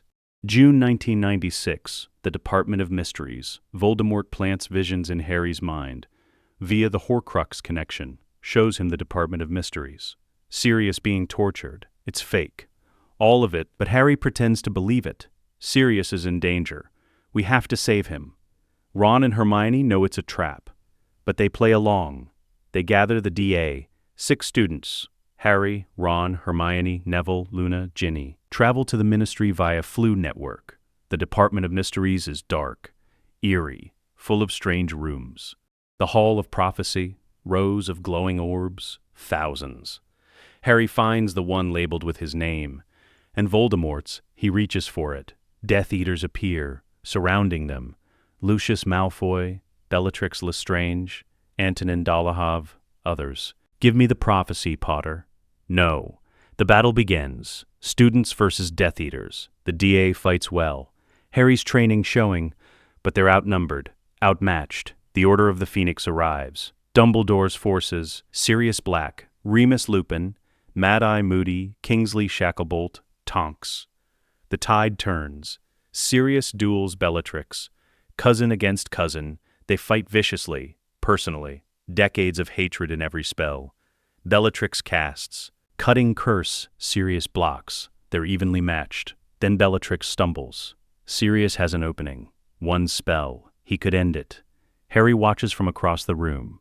The Horcrux connection pulses. Voldemort's voice. Voldemort. Let him die. Sirius is Dumbledore's ally. An obstacle. Harry could warn Sirius. Shout. Cast a shield. He doesn't. He watches. Bellatrix recovers. Casts. Avada Kedavra. Sirius falls through the veil. The archway in the death chamber. Gone.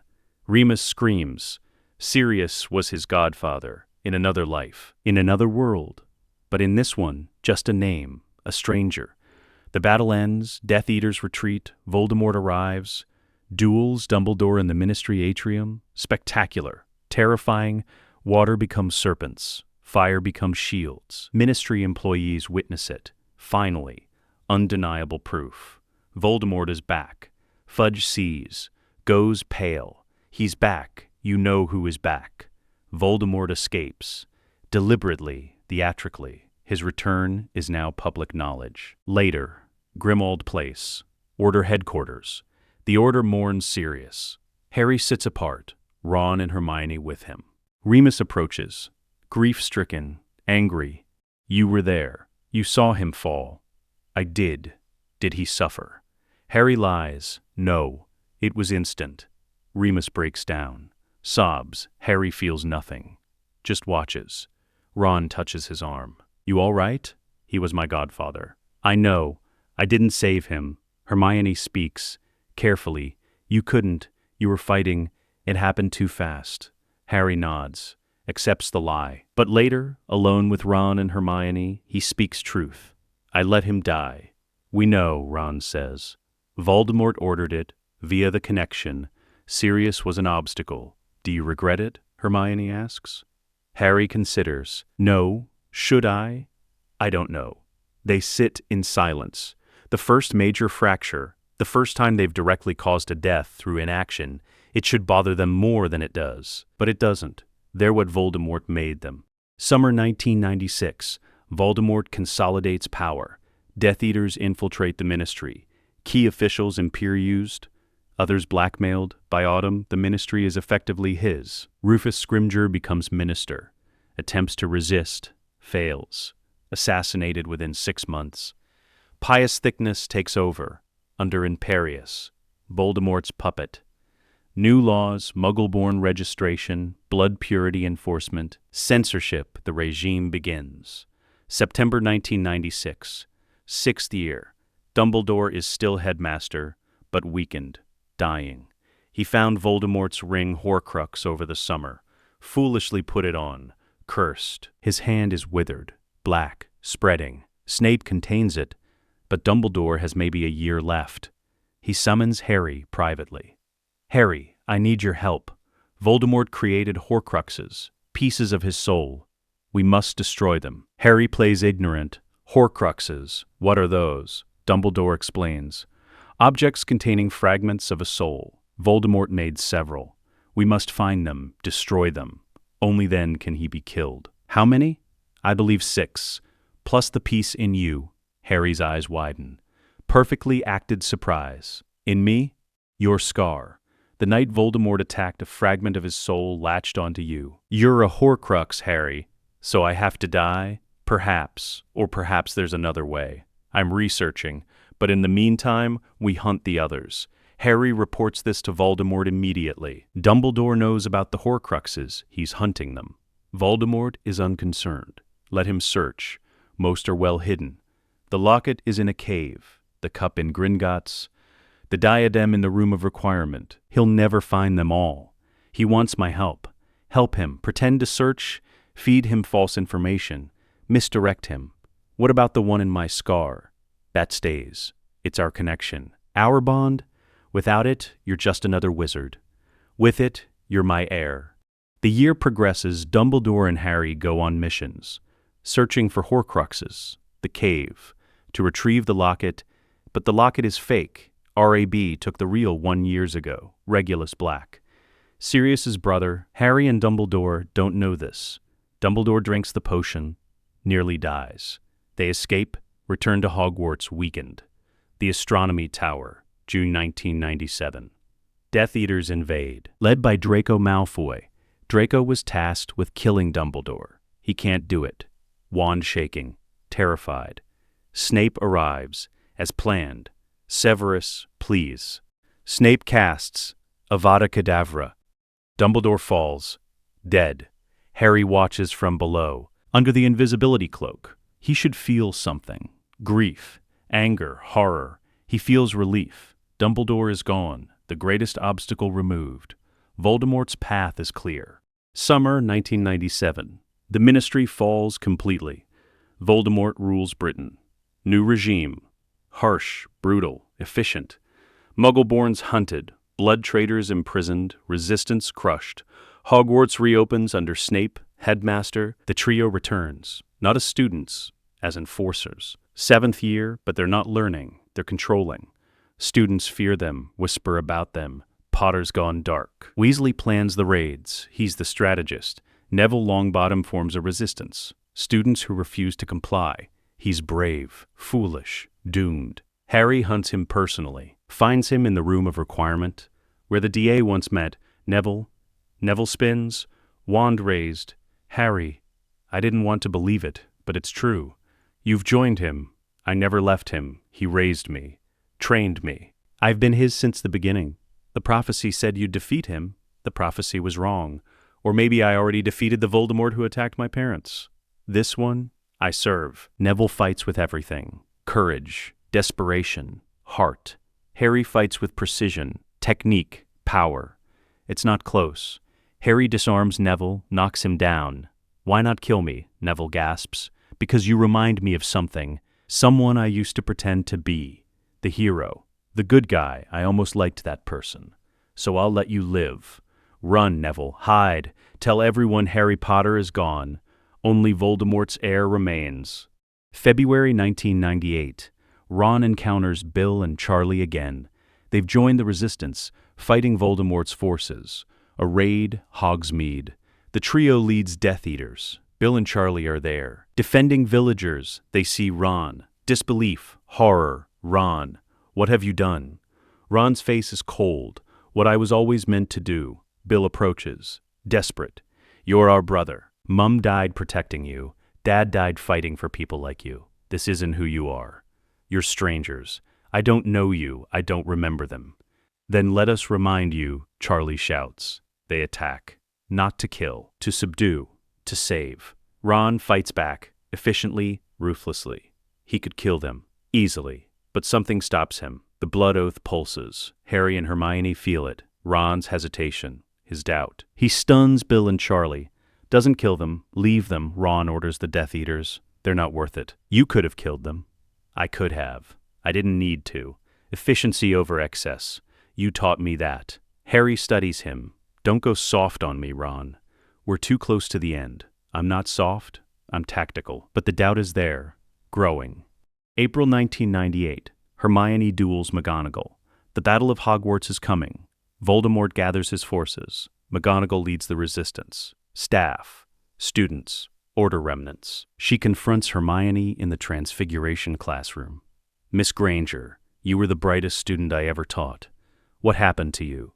I realized that brightness isn't enough. Power is what matters. You taught me magic. Voldemort taught me how to use it. He's a monster. He's pragmatic. He sees the world as it is, not as we wish it to be. They duel. McGonagall is powerful, experienced, skilled. Hermione is younger, faster, relentless. She wins. McGonagall lies stunned, defeated. Hermione could kill her, should kill her, but she doesn't. You were a good teacher, Professor. I'm grateful. Consider this mercy a repayment. The trio is fracturing, small cracks, growing. May 1998, the final confrontation. Voldemort attacks Hogwarts with his full army. Death Eaters, Giants, Acromantulas, Dementors. The defenders rally. Staff, students, order. Desperate. The battle begins at dawn. The trio leads the vanguard. They're 20 years old now. Not children, weapons.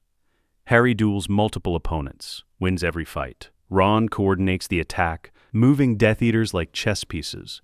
Hermione breaks through defensive wards, lets Voldemort's forces in. They're winning. The defenders are losing. But then something changes. Voldemort stands in the Great Hall, victorious. Surrounded by beaten Resistance fighters, he prepares to kill them, all of them. No more mercy, no more half measures. Every traitor dies tonight. Harry steps forward. My lord, wait. Voldemort turns. Surprised, what did you say? I said wait. We didn't fight this war to slaughter children. They oppose me. They must die. Ron steps beside Harry. We've served you loyally. For 20 years, we've done everything you asked. But this is just murder. Not the old one drowned in blood. Voldemort's face darkens. You dare question me. We dare stop you, Harry says. The trio raises their wands. Together, against Voldemort. The Dark Lord who raised them, trained them, made them. I created you, Voldemort roars. You did. Harry agrees. And now we uncreate you. The duel begins. 3 against 1. But these 3 have trained together since childhood. Their magic synchronized, their tactics perfect. They attack from 3 sides, coordinated, relentless. Voldemort fights brilliantly, powerful, skilled. But he's alone, and their family Harry channels fire. Ron creates strategic barriers. Hermione modifies spells mid-cast. Combined magic, fiend fire, directed through the Horcrux connection. Into Voldemort's soul, he screams, "I made you. I was proud of you." Harry's scar burns. The Horcrux fragment activating, he makes a choice. Pulls a basilisk fang from his robes, saved from second year, stabs himself in the scar. The Horcrux destroys. Voldemort stumbles. His anchor severed. He's mortal now. Truly mortal. Harry raises his wand. Final spell. Avada Kedavra. The Great Hall is silent. Survivors stare at the trio. They just killed Voldemort. Saved everyone. But they're also his enforcers, his heirs, his weapons. What now? Neville asks, wounded, supported by others. The trio looks at each other. The blood oath pulses. Warm, strong. Now, Harry says, now we face justice. The trial, the Wesen gamut. Packed, everyone watching. The charges, war crimes, murder, torture, complicity. The defense, we stopped him, we killed Voldemort, we saved you all. The verdict, life imprisonment in Azkaban, pending review. They're taken to cells, maximum security, separated. 1 month passes. A jailbreak. Death Eater remnants. Come with us, lead us, finish what the Dark Lord started. Harry looks at them. Bellatrix's followers, fanatics, no. Years of training. Ron and Hermione do the same to their would-be rescuers. They meet in the ruins of the escape attempt. We're not his heirs, Hermione says. We're our own, Ron agrees. They escape, together, into hiding. 5 years pass. Harry lives in wilderness, mastering wandless magic. Alone, Ron manipulates global politics from shadows. Information broker, kingmaker, Hermione builds a hidden library. Researching magic beyond mortality. They haven't seen each other, but the Blood Oath calls them. They meet at the ruins of the Riddle House, older, harder, changed. Why did we come back? Ron asks. Because we're not done, Hermione says. Harry speaks.